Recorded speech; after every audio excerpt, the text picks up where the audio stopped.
This is Zimbo Tv News here in our studio at Dabala Junction. My name is Peter Nate Agboyume. And to our headlines, 25 persons arrested for illegal gold trade in Accra. Also, Chief Justice nominee has called for Ghana's general election be held on November 7. And on the economy, Ghana signs bilateral debt agreement with Germany. Let's settle for the details of our stories now. The Ghana Gold Board, in collaboration with Gold Board Task Force and National Security Operative, has arrested 25 individuals, including foreign nationals and Ghanaians, for engaging in illegal gold trading, smelting, and assaying. Two separate operations at Dome Pillar 2 and Achimota led to the arrest, with over 64,000 Ghana cedis and 112,500 US dollars in cash, several gold bars, and other valuable exhibits retrieved. All suspects have been granted police inquiry bail. Some suspects have already been arraigned before court, whilst others remain under investigations. Deputy CEO of Ghana Gold Board, Richard Numekpeku Esquire, reaffirmed the board's commitment to sanitizing Ghana's gold trade, warning that all unlicensed gold dealings are prohibited and offenders will face full legal sanctions. He further emphasized that the Ghana Gold Board, working with security agencies, will continue to intensify surveillance and enforcement across the country to protect Ghana's minerals wealth and ensure compliance with the law. Away from that, the Chief Justice nominee, Paul Baffoe-Bonnie, has proposed that Ghana's general election to be held on November 7 instead of the traditional December 7 to allow sufficient time for election proceedings to be held and determined before the inaugural of a new government. He made these comments during his vetting by Parliament's Appointments Committee on Monday, November 10, 2025, in response to concerns about the lengthy nature of electoral dispute resolutions. Currently, Ghana's elections take place on December 7 with new government inaugurated on January 7, a one-month window that in practice makes it nearly impossible for an agreed political party to have its petition concluded with a new administration already in office. According to Justice Baffoe, moving the election date to a month earlier will help both political parties and the judicial address disputes in a timely and transparent manner. He elaborated that if elections were conducted in early November, results could be declared by November 10, giving the country about 57 days from mid-November to early January to handle potential legal challenges. He added that a 42-day window provided by CI-99 petitions can be filled, responded to, and tried within that period.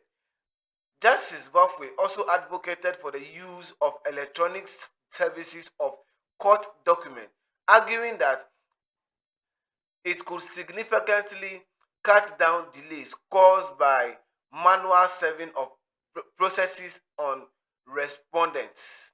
He emphasized that with such adjustments, all processes could be completed by November 30, allowing trials to conclude within 2 weeks, ensuring fairness and efficiency in electoral disputes.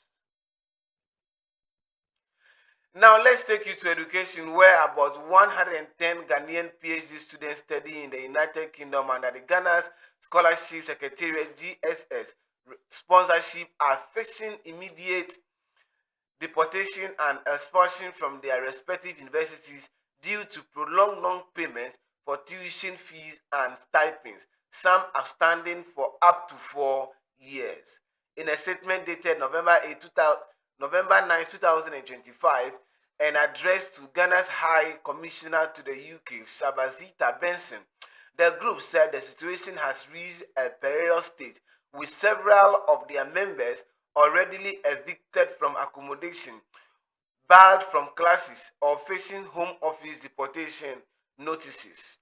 According to the cohort, stipends ranging between 1,023 to 1,200 euros a month have not been paid for several months, leaving some students unable to afford rent, food, or transportation.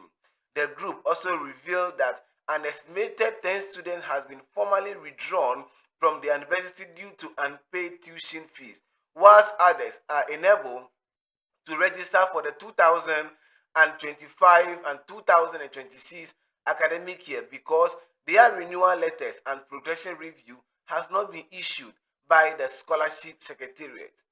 The statement said for nearly 10 months they have had neither the progression review nor the renewal letters from the GSS.